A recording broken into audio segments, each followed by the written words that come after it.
Saudaraku, hari ini firman Tuhan yang akan saya bagikan, judulnya adalah Self-Control is Strength. Penguasaan diri adalah kekuatan.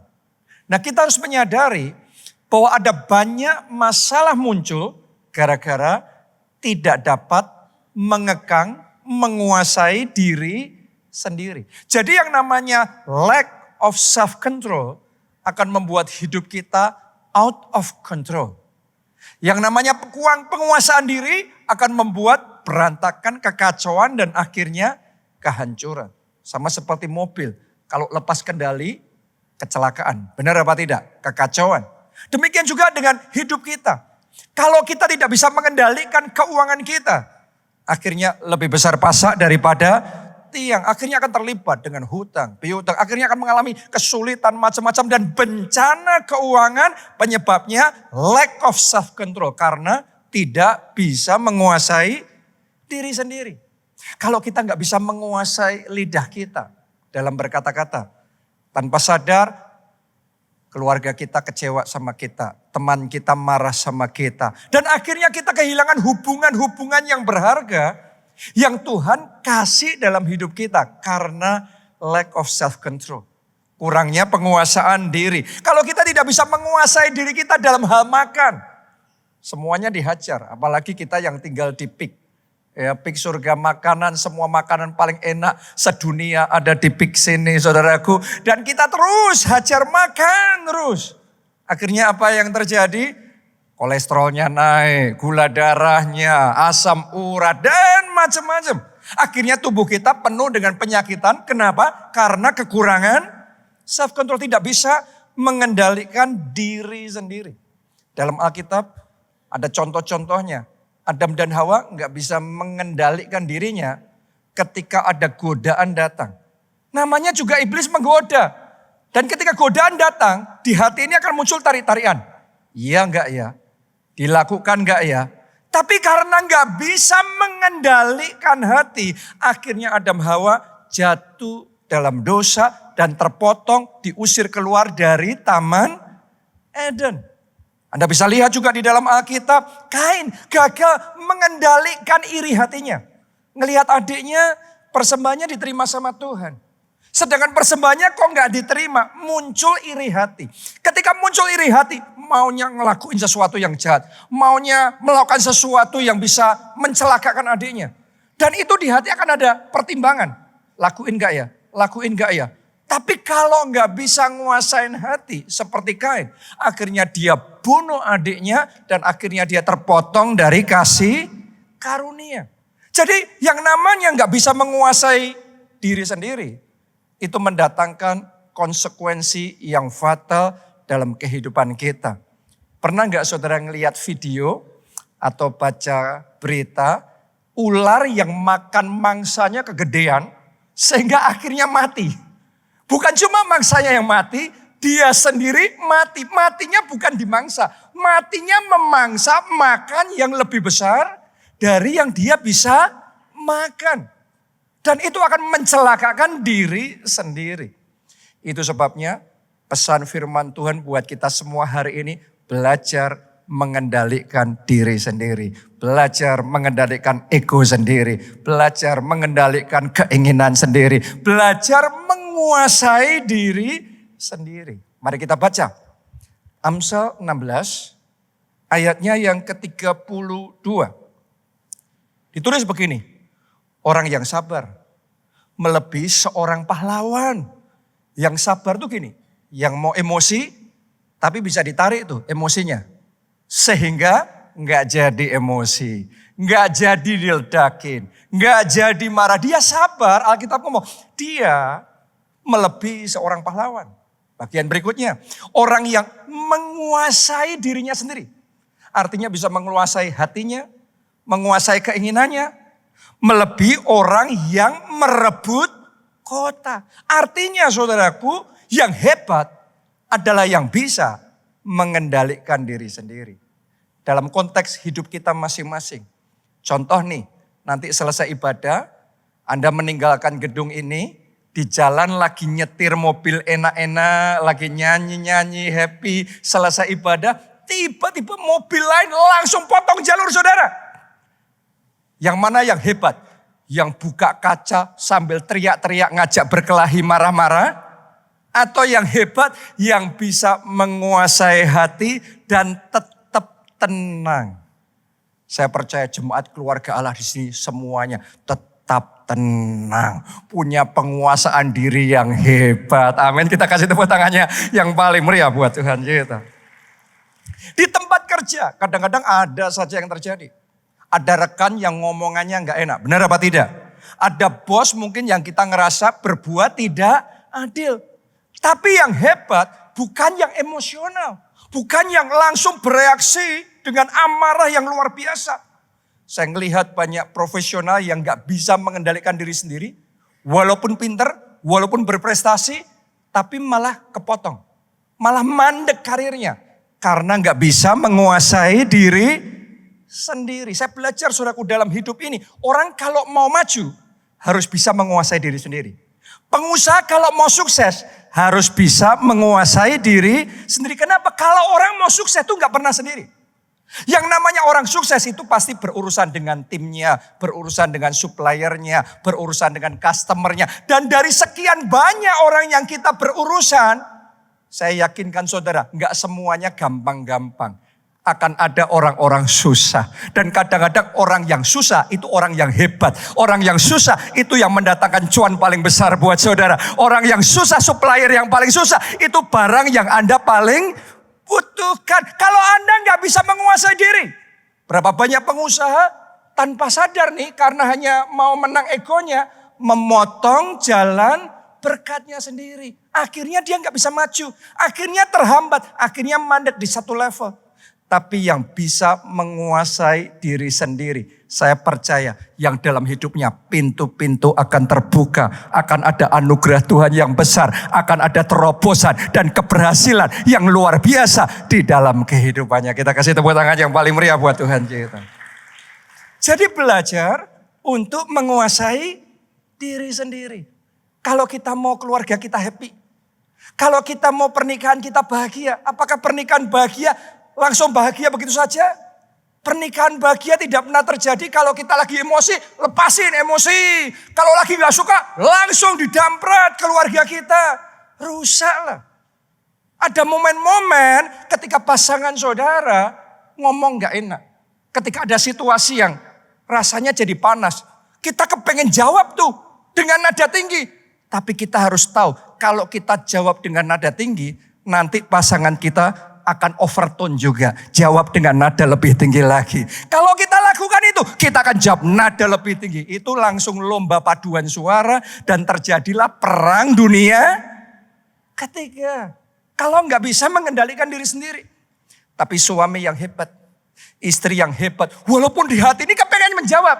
Tapi bisa menguasai lidahnya, tetap diam, tetap tenang. Tetap damai, yang kayak gitu kesatuan keluarganya terpelihara, yang kayak gitu damai sejahtera di rumah itu akan terjaga, dan yang kayak gitu akan jadi keluarga yang harmonis, bahagia, diberkati. Tepuk tangannya boleh yang paling meriah buat Tuhan. Jadi self control is power. Yang namanya bisa mengendalikan diri sendiri, itu akan mendatangkan kekuatan ilahi yang luar biasa dari Tuhan dalam hidup kita. Dalam pelayanan juga sama. Pak Chandra dan Bu Aling memimpin ibadah di tempat ini, jam 4 sore di PIK ini, pasti berurusan dengan tipikal orang macam-macam. Ya, ada perbedaan macam-macam, cara ngomongnya beda-beda. Kalau nggak bisa berbesar hati, isinya cuma emosi. Isinya cuma jengkel. Akhirnya yang terjadi perpecahan. Tapi kalau kita bisa menguasai hati dengan baik, pikiran kita tetap tenang. Pikiran kita tetap jernih. Perkataan kita tetap damai. Dan akhirnya suasana yang tercipta akan indah. Dan Alkitab ngomong, sungguh alangkah indahnya jika saudara seiman diam bersama dengan rukun. Kesanalah berkat diperintahkan. Saya berdoa, kesinilah ibadah jam 4 sore di PIK berkat diperintahkan, kuasa Tuhan diperintahkan, mujizat Tuhan diperintahkan. Amin. Karena itu belajar mengendalikan diri sendiri. Kita baca 1 Korintus 9 ayatnya yang ke-27. Mari kita lihat teladannya Rasul Paulus. Dia ngomong begini. Tetapi aku melatih tubuhku dan menguasainya seluruhnya supaya sesudah memberitakan Injil kepada orang lain, jangan aku sendiri ditolak. Artinya Paulus ini gak langsung bisa menguasai tubuhnya, menguasai egonya, menguasai kedagingannya. Dia ngomong gini, aku melatihnya dan aku menguasai seluruhnya. Artinya gini, kalau saudara dan saya mau melatihnya, maka yang namanya self-control is possible. Mengendalikan diri itu bisa. Mungkin saudara ngomong selama ini gak bisa Pak. Saya selalu keceplosan ngomong. Saya selalu gagal dan jatuh lagi dalam dosa yang sama. Saya selalu terbawa sama mood, sama emosi saya. Tapi hari ini dengarkan baik-baik pesan firman Tuhan. Dalam nama Yesus bisa. Bukan dengan kuat dan gagah saudara. Tapi ada anugerah Tuhan. Ada kekuatan Tuhan menolong saudara. Memampukan saudara. Mulai hari ini bisa. Anda bisa menguasai ego saudara, Anda bisa menguasai diri saudara, Anda bisa menguasai hati saudara, Anda bisa menguasai keinginan saudara sendiri. Seperti Rasul Paulus bisa. Dalam Alkitab ada contoh-contohnya. Ada Yusuf digoda sama istri Potifar. Luar biasanya saudaraku, dia bisa ngomong tidak. Berarti menghadapi godaan bisa. Saya percaya sementara Anda mendengarkan firman Tuhan, saat ini juga anugerah Tuhan diberikan dalam hidup saudara. Kekuatan dari Tuhan diberikan dalam hidup saudara. Yang selama ini gagal untuk ngomong tidak sama godaan, mulai hari ini menang. Mulai hari ini bisa. Mulai hari kekuatan Tuhan membuat yang tidak mampu jadi mampu. Anda yang percaya itu katakan amin. Dan kita kasih tepuk tangannya pula yang paling meriah buat Tuhan. Bisa. Ya, belajar menguasai diri sendiri. Dan tanda orang bisa menguasai diri sendiri adalah kita bisa mengalahkan keserakahan. Keserakahan itu adalah keserakahan atau keragusan. Adalah keinginan yang selalu mau lebih, gak pernah merasa cukup, selalu merasa kurang, dalam takaran yang tidak wajar, sampai akhirnya merugikan diri sendiri, merugikan juga orang lain, dan tidak berkenan di hadapan Tuhan. Tuhan mau memberkati kita. Tuhan mau memberikan yang terbaik kepada saudara dan saya. Tapi kita harus ngerti, ada batasannya antara punya visi yang besar. Ada batasannya antara mau lebih, dan ada batasannya Tuhan mengkategorikan itu greedy, serakah, rakus. Contoh nih saudaraku di Alkitab, Adam dan Hawa. Tuhan ngomong sama mereka, semua buah di pohon, semua buah pohon di taman ini, Taman Eden loh saudaraku, boleh kamu makan buahnya. Jadi yang boleh berapa banyak? Semua, kecuali yang satu ini, buah pengetahuan yang baik dan yang jahat jangan. Jadi Tuhan ngomong semuanya boleh kecuali satu. Tapi yang satu itu juga diembat sama mereka. Itu artinya serakah. Ini kategorinya Anda harus paham nih. Ada takarannya nih.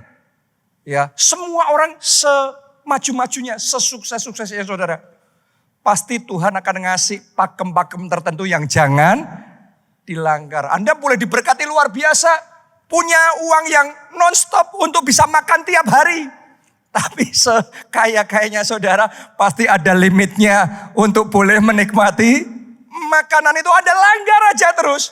Nanti akan berbalik jadi bumerang di dalam kehidupan kita. Kenapa? Tuhan masuk kategori itu serakah. Ini greedy. Ini kerakusan. Contoh lagi dalam Alkitab. Kalau Anda baca dalam kitab Bilangan, Anda akan menemukan kisah tentang bangsa Israel yang dapat hujan berkat.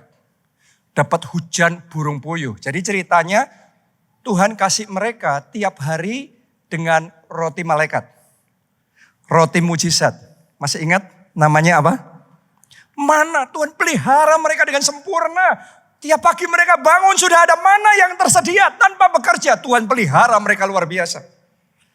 Awalnya mereka happy. Sekian lama berlalu mereka bosan sama mana itu. Dan mereka mulai doa, Tuhan minta daging dong. Gantian makan daging yang enak dong. Itu pun Tuhan dengar. Itu pun Tuhan jawab doa mereka dan Tuhan kirimkan anginnya. Yang membawa burung puyuh datang ke perkemahan mereka. Sampai terjadi yang namanya hujan burung puyuh. Jadi Tuhan kasih burung puyuh itu memenuhi perkemahan mereka. Sampai-sampai saudaraku Alkitab mencatat tingginya 2 hasta. Jadi ini perkemahan jutaan orang ya. Burung puyuh itu tingginya 1 meter. Betapa banyaknya yang Tuhan kasih sama mereka. Blessing yang Tuhan kasih itu bukan yang tipis-tipis. Tapi blessing yang Tuhan kasih itu yang berlimpah-limpah. Saya mau nubuatkan akan ada orang-orang di tempat ini. Mulai hari ini open heaven, tingkap langit akan Tuhan berkatkan. Bukakan buat saudara dan berkat Tuhan curahkannya bukan tipis-tipis. Tuhan curahkan berkat yang deras, berkat yang lebat sampai berkelimpahan dalam hidup saudara. Katakan amin. Tepuk tangannya yang paling meriah buat Tuhan kita. Jadi Tuhan ngelakuin itu. Tuhan happy ngelakuin itu buat mereka. Nah masalah mulai muncul ketika mereka mulai mengumpulkan itu. Itu masih oke. Cuma yang jadi masalah mereka kumpulkan sepanjang hari. Masih belum selesai. Sore hari masih ngumpulin. Belum selesai, malam hari harusnya tidur. Tapi mereka masih tetap ngumpulin. Belum selesai, 24 jam tanpa istirahat. Belum selesai, Alkitab mencatat sekitar 36 jam mereka ngumpulin. Sambil makan, sambil ngumpulin. Harusnya makan dulu, istirahat dulu. Selesai, mulai kerja lagi. Ini orang kayak kerasukan bener-bener. Sambil makan, sambil ngumpulin, sambil makan. Ini bener-bener yang namanya greedy. Kerakusan dan itu menggusarkan hati Tuhan. Anda harus ngerti loh. Ada bagiannya Tuhan memberkati. Tapi Tuhan tidak kepengen kita jadi serakah. Sampai akhirnya yang terjadi, wabah mulai timbul. Dan kemudian Alkitab mencatat banyak yang tewas dari bangsa Israel. Gara-gara serakah. Itu sebabnya hari ini saya mau ajak saudara semua ambil keputusan lawan keserakahan. Lawan kerakusan. Gimana caranya? Yang pertama, sadari yang namanya kerakusan selalu membawa konsekuensi yang negatif. Maksudnya gimana? Anda lihat tadi, bangsa Israel gara-gara kerakusan, maka berkat berubah jadi tragedi. Benar apa tidak? Harusnya hari itu kalau mereka mengumpulkan dengan baik, mengumpulkan dalam tahapan yang wajar, mereka akan mengakhiri hari itu dengan penuh sukacita. Dan mereka akan punya kesaksian hujan berkat yang belum pernah terjadi sebelumnya. Mujizat memecahkan rekor yang sangat dahsyat. Tuhan kerjakan dalam kehidupan kami. Harusnya kesaksian mereka kayak gitu. Tapi gara-gara kerakusan, berkat jadi kutuk. Akhirnya jadi celaka.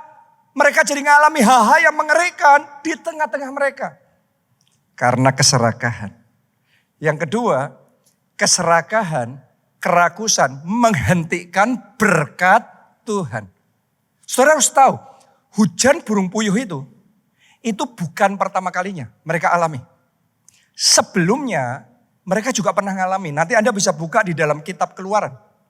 Jadi pertama kali Tuhan ngasih mereka roti mana? Pertama ya, roti mana itu datang. Bersamaan Tuhan juga kasih hujan burung puyuh. Cuma waktu itu mereka bisa meresponnya dengan benar. Dan itu menyenangkan hati Tuhan. Karena itu next time mereka butuh lagi, mereka minta daging lagi. Tuhan masih berkenan. Tuhan kasih hujan burung puyuh, bahkan Tuhan kasih dalam skala yang lebih besar. Cuma yang jadi masalah, di kedua kalinya Tuhan kasih hujan burung puyuh, bangsa Israel jadi serakah. Sampai tiap-tiap orang ngumpulin sekitar 1 ton. Setiap orang loh. Bukan satu keluarga, setiap orang 1 ton. 1 ton sekitar 1000 kilogram. Saya mau tanya di sini, siapa yang bisa menghabiskan? Kira-kira Anda bisa menghabiskan 1000 kilogram daging, itu berapa lama? Artinya sudah pasti itu busuk. Sudah pasti itu terbuang dengan sia. Sia itu hanya bicara tentang kerakusan. Itu bicara tentang serakah. Sejak hari itu yang namanya hujan burung puyuh tidak pernah dicatat lagi terjadi di tengah-tengah mereka. Langsung stop.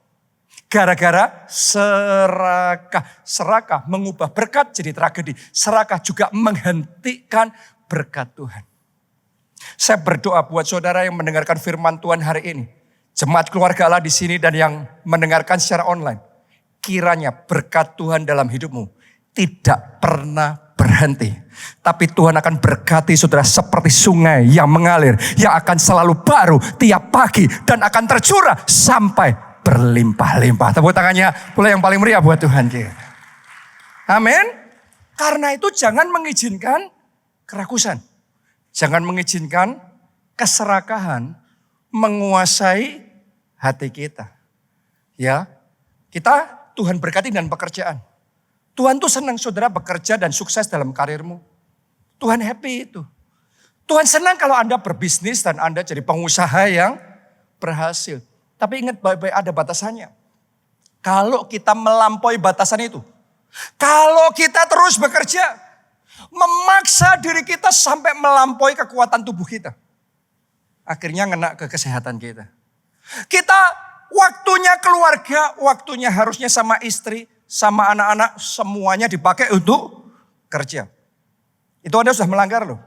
Tidak pada tempatnya, tidak pada porsinya. Gara-gara bekerja, akhirnya nggak ada waktu lagi untuk berdoa.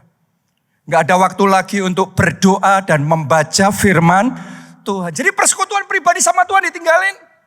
Nggak ada waktu untuk beribadah, untuk melayani Tuhan. Pokok semuanya, life is only working, working, working. Ingat baik-baik saudaraku, keserakahan sampai di satu titik akan mengubah blessing menjadi tragedi. Hari ini saya berdoa blessing dalam hidupmu tidak akan berubah jadi tragedi. Tapi berkat itu akan dibuat Tuhan terus manis, terus indah. Dan berkatmu permanen dan sukacitamu permanen. Boleh katakan amin. Tepuk tangannya yang paling meriah buat Tuhan kita. Suatu kali di Inggris ada seorang konglomerat media. Di zaman itu dia punya perusahaan-perusahaan besar. Koran-koran yang terkenal. Di bawah genggamannya dia. Ya, dan dia hidup sangat sukses. Dia punya barang-barang mewah, jet pribadi, kapal pesiar, rumah mewah kayak istana. He has everything. Dan semua orang memuji-muji dia, mengagumi dia. Wajahnya selalu muncul di the richest person. Tapi cuma yang jadi masalah, mulai ketika keserakan menguasai dirinya. Ya, dia sudah punya banyak perusahaan, tapi dia mau membeli lebih banyak lagi perusahaan. Dalam level yang di luar kapasitasnya. Gak apa-apa Anda mau punya lebih, tapi jangan di luar kapasitas. Dia paksain di luar kapasitasnya. Jadi dia ambil hutang sebesar-besarnya untuk beli lebih banyak lagi. Beli lebih banyak lagi, beli lebih banyak lagi. Akhirnya kerakusan itu mulai membuat penilaiannya jadi kabur. Tadinya kalau dia beli perusahaan selalu tepat. Selalu jitu, perusahaannya selalu naik, selalu maju. Sekarang kerakusan membuat dia jadi gak bisa melihat dengan jelas. Banyak keputusannya salah. Banyak keputusan perusahaan yang dia beli salah. Padahal didanain dengan hutang. Sampai suatu ketika dia melangkah lebih jauh lagi. Dia sudah gak punya pilihan lagi, dia mulai ngotak-ngatik yang lebih dari yang dia bisa lakukan. Dana pensiun karyawannya yang jumlahnya banyak sekali itu diambil untuk beli perusahaan lagi. Dan dia mulai goyang nih. Orang mulai ngerasa ini ada yang gak beres. Tapi dia berusaha untuk menutupi dan selalu tampil keren, tampil meyakinkan. Sampai tiba-tiba suatu hari dia ditemukan mati. Dan ketika diselidiki ternyata ya sudah habis dia. Kerajaan bisnisnya sudah runtuh, miliaran dolar hangus, dana pensiun karyawannya habis semuanya, dan reputasinya rusak selamanya. Kenapa? Keragusan.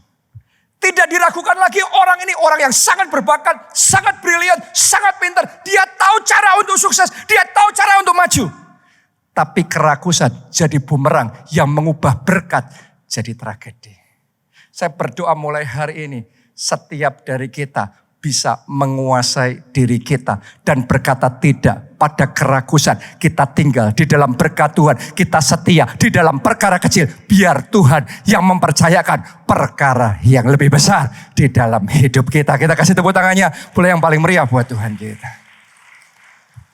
Amin. Itu yang pertama.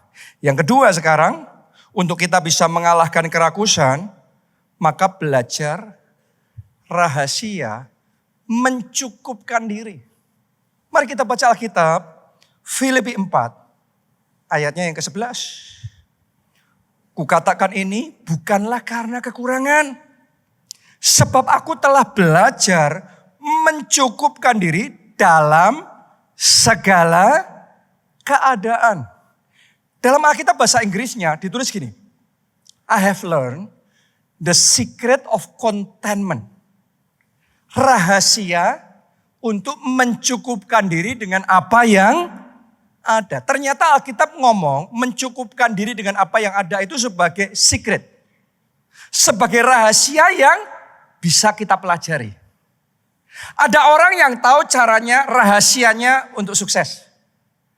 Ada influencer selebgram yang pintar sekali rahasianya membuat konten viral. Oke, ada banyak rahasia nih. Tapi Anda harus tahu, ada satu jenis rahasia yang Alkitab ajarkan, ditulis sebagai the secret of contentment. Jadi dengan apa yang ada, kita merasa cukup. Dan kita bisa mengucap syukur sama Tuhan. Ternyata itulah yang membuat hidup kita bahagia. Kita merdeka dari yang namanya serakah. Kita merdeka dari yang namanya keragusan. Kita belajar mencukupkan diri dengan apa yang ada. Dan saya mau ngomong begini sama saudara. Bukan berarti hidup kita kecil ya. No. Tuhan, saya percaya gini. Tuhan mau saudara sukses. Tuhan mau anak-anaknya punya visi yang besar, punya iman yang besar, berani melangkah melakukan perkara-perkara besar dan mengalami kemenangan-kemenangan yang besar. Yang percaya kita kasih tepuk tangan yang paling meriah buat Tuhan. Tapi di sisi yang lain Tuhan juga mau sementara kita berjuang menuju itu semua, dalam perjalanan kita sudah bahagia. Kita bisa menikmati hidup yang penuh dengan sukacita. Gak nunggu sukses dulu, gak nunggu semuanya jadi dulu, gak nunggu mujizat besar jadi dulu. Saat ini juga kita bersyukur. Terima kasih Tuhan buat keluarga yang Tuhan berikan. Terima kasih Tuhan buat penghasilan yang Tuhan berikan. Terima kasih Tuhan buat kendaraan transportasi yang Tuhan berikan. Terima kasih. Dan itu yang akan membuat hati kita melimpah dengan sukacita. Dan rahasia saudaraku, bagaimana kita bisa mencukupkan diri dengan apa yang ada, adalah belajar berhenti membanding-bandingkan diri kita sama orang lain. Kalau kita terus bandingkan diri sama orang lain, tadinya gak ada apa-apa. Lah kok dia gitu ya? Saya juga. Nah ini nih, mulai sesuatu akan muncul. Belajar tidak membandingkan makanan saudara dengan story Instagram makanannya orang lain. Oke, dia di hotel bintang 5 terus tuh yang ditampilin di sana. Tapi kita di warung nih. Begitu kita membandingkan penghasilan kita sama orang lain. Begitu kita membandingkan gadgetnya kita sama orang lain. Gak akan pernah puas. Mari kita belajar untuk mengucap syukur. Karena sebenarnya di dalam mengucap syukur, di situ ada blessing yang luar biasa dari Tuhan. Kalau Anda masih ingat kisah mujizat 5 roti dan 2 ikan. Bukankah yang di tangan Yesus ya cuma itu? 5 roti dan 2 ikan. Padahal kebutuhannya banyak. Dia harus memberi makan 5.000 orang laki-laki. Belum terhitung yang perempuan dan anak-anak. Di saat punyanya sedikit, tapi kebutuhannya banyak. Kebanyakan orang bersungut-sungut, kebanyakan orang sedih, kebanyakan orang gak happy. Kenapa? Merasa kurang. Tapi yang dilakukan Yesus ketika dia kurang, benar-benar seperti kita dalam keadaan kurang. Yang dilakukan, dia datang ke hadapan Bapa dan dia mengucap syukur. Ketika Yesus mengucap syukur, saya percaya Bapak memberkati yang sedikit itu. 5 roti 2 ikan diberkati. Kemudian mulai dipecah-pecahkan. Yang luar biasa saudaraku, terjadi pelipat gandaan ilahi. Roti itu gak pernah habis. Ikan itu gak pernah habis. 5.000 orang semuanya kenyang. Dan dikumpulkan sisanya 12 bakul. Saya mau ngomong begini sama saudara. Yang namanya the secret of contentment. Rahasia mencukupkan diri dengan apa yang ada. Itu bukan bicara hidup yang tetap kecil, gak bisa apa-apa. No. The secret of contentment. Anda bisa mencukupkan diri dengan yang ada. Dengan cara mengucap syukur sama Tuhan. Justru itu akan membuat hatimu penuh sukacita. Tapi setelah itu Tuhan berkenan. Tuhan yang akan mendatangkan kelimpahan yang belum pernah engkau alami sebelumnya. Tuhan akan curahkan di dalam kehidupanmu. Tepuk tangannya paling meriah buat Tuhan kita. Bergembiralah karena Tuhan, maka Ia akan memberikan yang diinginkan oleh hatimu. Jadi hari ini berhenti membanding-bandingkan diri sama orang lain. Dan mulai cukupkan diri dengan apa yang ada. Plus mengucap syukur. Suatu kali ada seorang pengusaha catering kecil. Dia selalu merasa sedih. Merasa berat hati. Kenapa? Karena melihat kompetitornya yang lebih besar. Pesanannya banyak sekali sedangkan dia pesanannya sedikit. Jadi dia terus sedih. Dia terus bersungut-sungut. Sampai suatu saat dalam ibadah seperti ini. Firman Tuhan mulai bicara. Dan dia mulai membuka hatinya. Sejak saat itu dia ambil keputusan. Gak mau lagi membanding-bandingkan diri. Gak mau lagi bersungut-sungut. Dia mulai mengerjakan pekerjaannya dengan sukacita. Terima kasih Tuhan untuk setiap customer yang masih Tuhan percayakan. Terima kasih. Dia mulai layani customernya dengan sebaik mungkin. Dia siapkan cateringnya seenak mungkin. Sebaik mungkin dia lakukan yang bisa dia lakukan sebaik mungkin. Dalam waktu 3 bulan dia bersaksi. Tiba-tiba saja dia dihubungi oleh perusahaan yang besar. Dia dapat order yang belum pernah dia alami sebelumnya. Semua yang dia lihat dulu cuma dipunyai kompetitornya. Sekarang lebih dari kompetitornya. Tuhan kasih sama dia dimulai dari mencukupkan diri dengan apa yang ada. Dan mengucap syukur mendatangkan berkat yang dari Tuhan. Ayo tepuk tangan yang paling meriah buat Tuhan kita. Amin. Satu lagi ya ceritanya. Ada sepasang suami istri. 5 tahun menikah. Kepengen punya anak dong. Tapi enggak juga punya anak. Setiap kali ngelihat keluarganya yang lain gendong anak, dia sedih. Setiap kali ngelihat temannya lahiran anak, dia berat hati. Dan ini dia menjadi seruan hatinya. Sampai suatu saat mereka mendengarkan firman seperti ini dan mereka sadar. Mereka ambil keputusan berhenti sedih hati. Berhenti membanding-bandingkan diri dengan orang lain. Dan mulai mengucap syukur sama Tuhan. Jadi mereka mencukupkan diri dengan apa yang ada dan mengucap syukur. Setelah itu mereka ngambil langkah iman. Mereka malah terlibat dalam pelayanan sekolah minggu. Dalam pelayanan Kids Impact. Karena mereka ngomong di hati mereka, kalau Tuhan belum kasih kami anak, kami akan tetap bersukacita melayani anak-anaknya orang lain. Ini anak-anak Tuhan dan kami akan melayani dan memberikan yang terbaik. Yang luar biasa saudaraku, dalam waktu 1 tahun mereka lakukan itu, pintu surga terbuka. Enggak lama saudaraku, dalam 1 tahun itu yang istrinya hamil, setelah itu melahirkan, Tuhan kasih anak mujizat. Oh, saya berdoa mujizat kelimpahan Tuhan berikan dalam hidup saudara. Jawaban doa Tuhan berikan dalam hidup saudara. Keajaiban Tuhan berikan, kesembuhan ilahi Tuhan kerjakan dalam hidup saudara. Karena itu belajar mengucap syukur. Amin. Yang terakhir, yang ketiga, Untuk kita bisa mengalahkan keserakahan, kerakusan, perlu yang namanya latihan rohani. Karena seperti Rasul Paulus tadi, dia bisa menguasai dirinya seluruhnya, mengendalikan dirinya seluruhnya. Dimulai dari aku melatih tubuhku. Jadi bisa dilatih.